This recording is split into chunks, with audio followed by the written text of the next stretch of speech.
Assalamualaikum warahmatullahi wabarakatuh. Waalaikumsalam warahmatullahi wabarakatuh.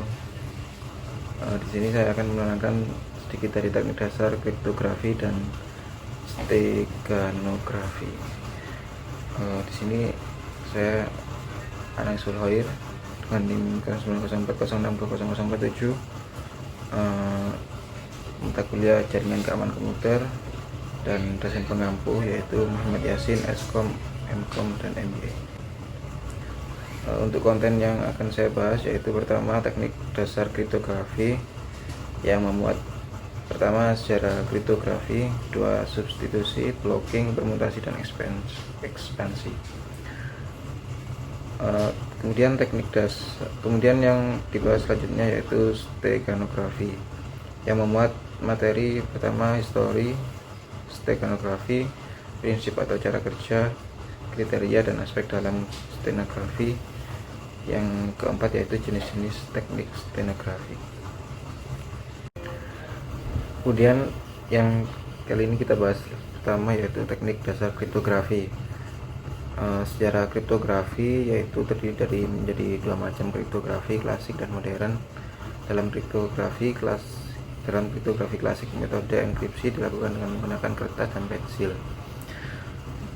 Algoritma kriptografi klasik dikelompokkan menjadi dua kategori. Yang pertama, algoritma transposisi yang mana mengubah susunan huruf-huruf di dalam pesan dan algoritma. Kemudian algoritma substitusi yang mana dengan mengganti setiap huruf atau kelompok huruf dengan sebuah huruf atau kelompok huruf lain. Teknik dasar kriptografi yang pertama substitusi tadi ya, blocking, permutasi, ekspansi, dan pemampatan. Oke, kita lanjut ke substitusi. Substitusi yaitu mengganti setiap huruf atau kelompok huruf dengan sebuah huruf atau kelompok huruf lain. Ada tiga macam jenis algoritmanya yang teknik substitusi ini. Pertama yaitu tabel substitusi, dua Caesar-Cipher, yang ketiga ROT13. Kemudian kita lanjut ke tabel substitusi. Langkah pertama adalah membuat suatu tabel substitusi. Yang kedua, tabel substitusi dapat dibuat sesuka hati dengan catatan bahwa penerima pesan memiliki tabel yang sama untuk deskripsi pesan. Kemudian yang ketiga, substitusi yang dibuat secara acak akan semakin sulit dipecahkan oleh seseorang yang tidak berhak. Kemudian materi substitusi yang di Caesar-Cipher, pada prinsipnya setiap huruf digantikan dengan huruf yang berbeda 3 posisi dalam urutan alfabet. Sebagai contoh, huruf A digantikan dengan huruf D. Selanjutnya juga begitu, untuk B juga digantikan E. Pada sistem ini sebuah huruf digantikan, ini lanjutan dari materi substitusi yang ROT13. Pada sistem ini sebuah huruf digantikan dengan huruf dengan urutan 3 posisi darinya. Sebagai contoh, huruf A digantikan oleh huruf N. Kemudian huruf B itu digantikan dengan huruf O. Ini hampir sama dengan Caesar-Cipher, cuma untuk urutan posisinya yang Cipher tadi 4 dari posisi yang huruf pertama, dan RO13 ini 13 posisi dari alfabet dia sendiri. Kemudian materi blocking. Teknik blocking adalah dengan membagi plain text menjadi blok-blok yang terdiri dari beberapa karakter yang kemudian dienkripsi secara independen.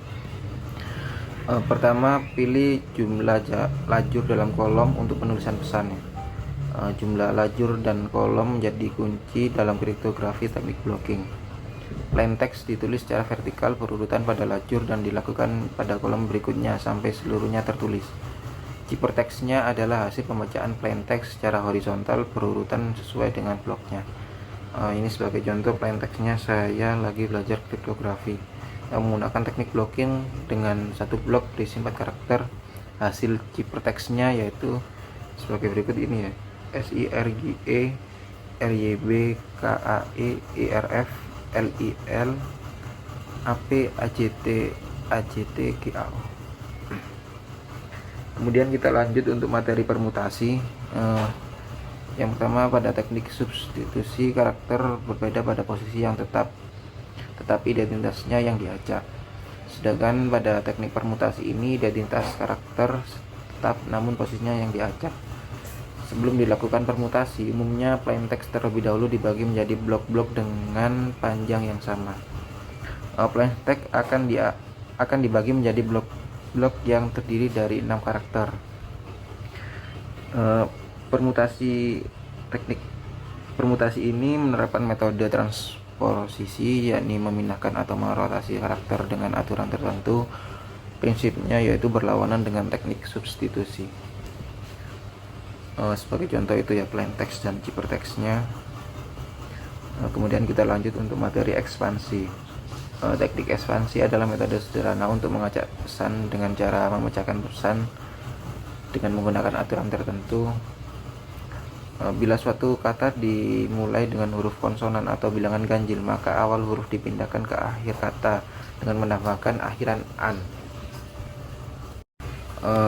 Bila suatu kata dimulai dengan huruf vokal atau bilangan genap, maka ditambahi akhiran i. Sebagai contoh teknik ekspansi sebagai berikut ya, plain text dan ciphertextnya. Kemudian kita lanjut ke materi steganografi, lanjutan dari kriptografi tadi. Steganografi telah digunakan sejak tahun sekitar 2500 tahun yang lalu untuk kepentingan politik, militer, dan diplomatik, serta untuk kepentingan pribadi sebagai alat Herodotus sebagai seorang sejarawan Yunani. Perbedaan steganografi dan kriptografi, terdapat perbedaan ya antara kedua hal tersebut. Perbedaannya terletak pada visibilitas pesan. Pada kriptografi, pihak ketiga dapat mendeteksi adanya data acak ciphertext.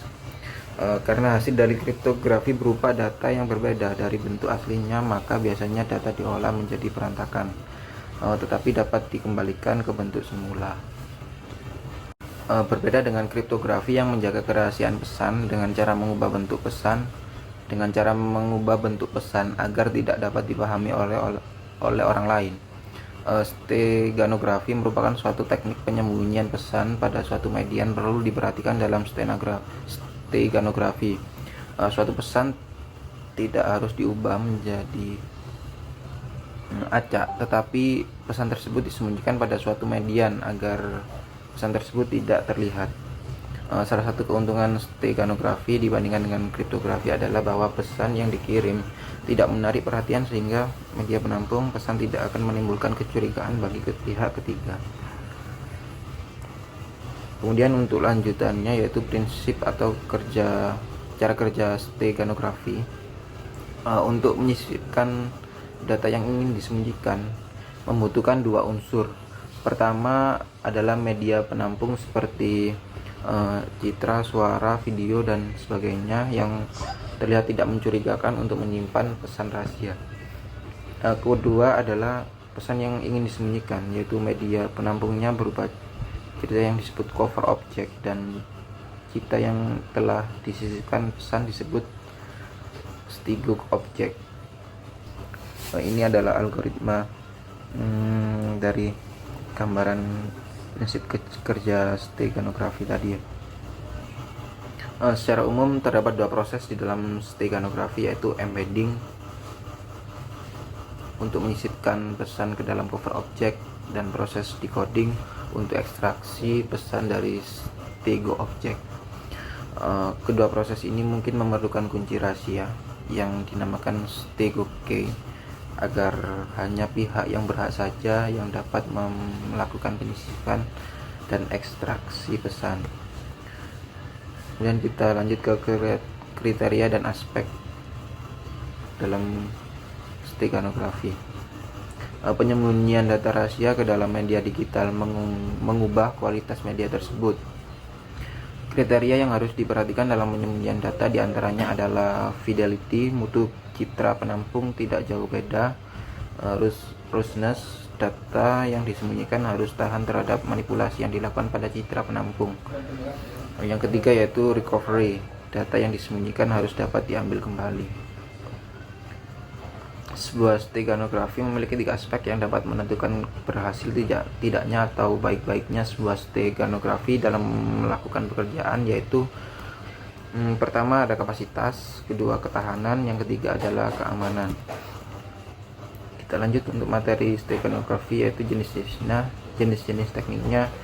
Berdasarkan steganografi yang dapat digunakan, terdapat 7 teknik steganografi, yaitu sebagai berikut. Pertama, speed rate spectrum statistical method, yang ketiga distorting, yang keempat injection, yang kelima transformasi domain, yang keenam substitusi, yang ketujuh cover generation. Untuk cover generation, metode ini lebih unik daripada metode lainnya karena cover objek dipilih untuk menyembunyikan pesan. Sekian dari penjelasan steganografi dan kriptografi. Mungkin ada kurang lebihnya, maaf. Assalamualaikum warahmatullahi wabarakatuh.